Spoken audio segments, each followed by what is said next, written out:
Have you seen the Zero Punctuation review of Psychonauts 2 that came out today? No, but I've really fallen off Zero Punctuation.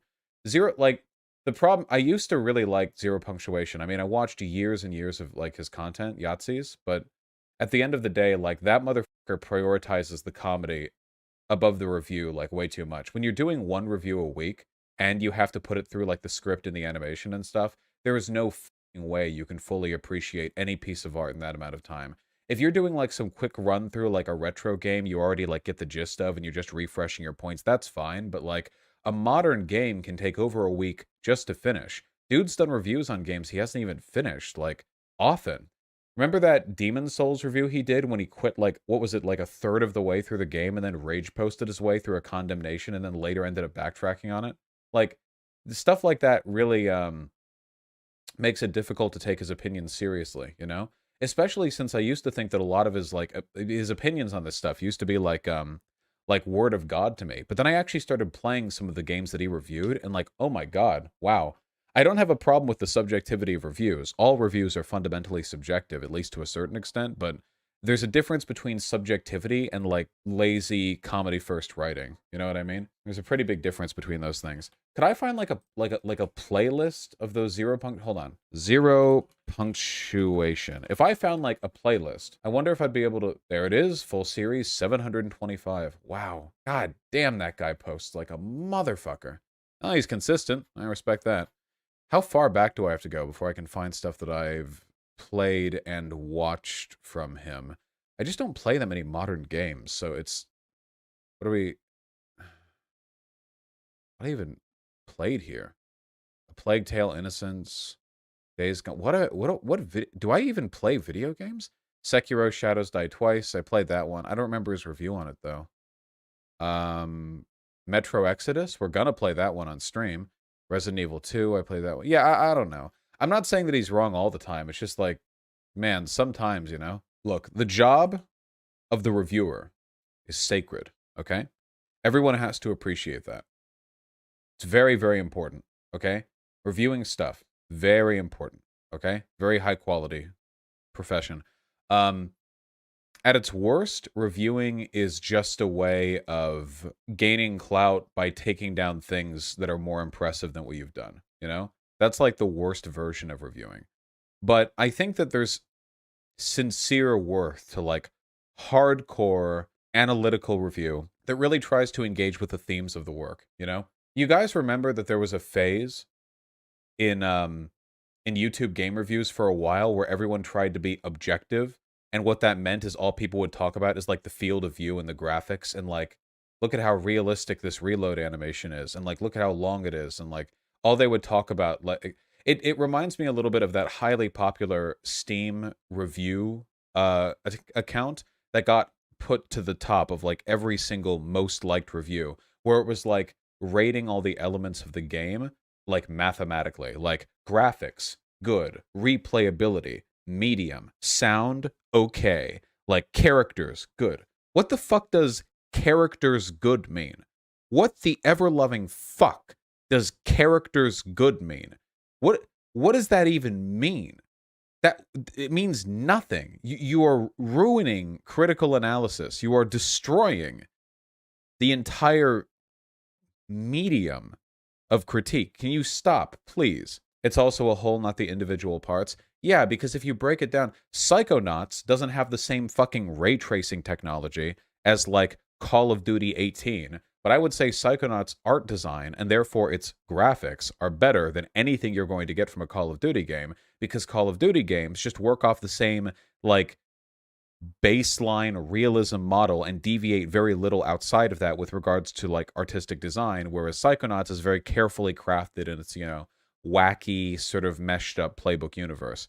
And I think that art is better. What does it mean to have better art? I swear to God, all people look at is fucking frame rates. Unfortunately, I think Total Biscuit did this a lot too. Though I think he did it worse, like, before. I think, like, earlier on in his career he did that worse too.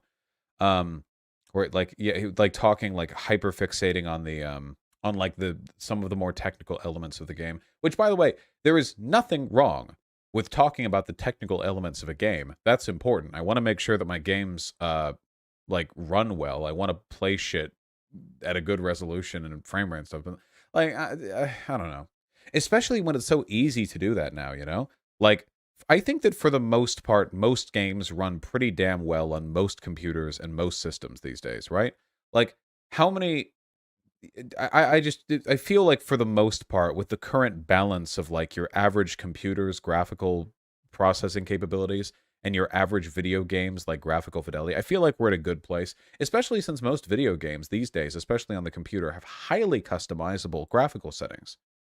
Except for Bethesda. Well, fuck Bethesda then. Most modern games, it's highly, highly, highly customizable with regards to the graphical settings that you can choose. They've got 20 different things, you know. TB did it because he saw it as an accessibility issue with the console ports. That I think is okay, but it went a little bit beyond that. The accessibility stuff is pretty important, but sometimes it goes beyond that. Sometimes you get fixated on treating video games like they're just another computer part, you know, that they can be broken down to a bunch of technical characteristics that you can empirically measure on a graph, rather than what games really are, which is art. And art reviews are a hell of a lot more complicated and a hell of a lot less empirical and numeric than any product review ever could be, you know? He was critical of objectivity in his reviews. Let me see. Yeah, I've seen. Yeah, a 100% objective review is impossible. Yeah, no, I think like when I remember like the Total Biscuit videos that annoyed me, they were back in like what was it, 2012 or something? I feel like it was a while. I feel like it was back then. Numeric isn't a word. Isn't it? Isn't numeric a word? I just remember being, yeah. Numeric is a word. What do you want? Oh, wait, it's a proper noun. It's a company. Never mind. Just pretend that I said a word that exists, okay? It should exist, okay? Total Biscuit is dead, right? Yes, Total Biscuit is dead. I was too hard on him, I think, because he said he was like like leaning on like the Gamergate shit like towards the end, right? But I've chilled out on that a lot. I actually somebody once emailed me saying like, dude, you were super unfair to TB. And I thought like, okay, maybe. I looked over some of his stuff, and he was a lot cooler than I gave him credit for. The Gamergate shit still bugs me, but like everyone should get a chance to grow past that, right? You know? Like holy shit, imagine if everyone who supported Gamergate back in 2016, like right at the apex of their reactionary politics, like died of cancer. Like, oh my god, a lot of people would probably be remembered unfavorably. People move past that stuff, you know? God knows I had my phases. So it was probably pretty like stupid of me, like back in the day, to get like super hard, like dumping on him. Um, yeah, not a game critic, but isn't YMS probably the best example of critiquing art and media criticism? Yeah, yeah, Your Movie Sucks is super good about that. Your Movie Sucks, first of all, okay, he watches movies that aren't American, which means that he's pretentious, and I stand by that. But yeah, like he's super good about that. Whenever I'm watching like a YMS review, I never feel like I'm watching some like edgelord wannabe skeptic like taking down the movie because it didn't have enough action scenes or whatever dumb fuck shit like Marvel movie fans do on their off time. It feels like he really tries to engage with like the art in its whole, you know. His review of the what was it, Synecdoche in New York is like, I mean, very, very, very much like head and shoulders above the average level of artistic review that you'd get on YouTube. He can be insanely nitpicky and pedantic sometimes. That's true, but I kind of like that. I like it a little bit. It is true. YMS can be nitpicky and pedantic. However, I don't know, kind of adds to his charm a bit. You got to understand the biases that people have when when you're trying to understand how they review things, you know? Everybody has biases, everybody has things that trigger them, okay? Now, for me, if you've noticed my media takes, okay, I have very good opinions on basically everything. But I do have some biases against Marvel. I'm willing to acknowledge that. And the entirety of Japan, and the medium of RPGs, and all non animated television, and also animated television, and most other modern movies, anything produced by anyone who doesn't speak English as a first language. Uh, I have some slight biases. Bethesda. Yeah.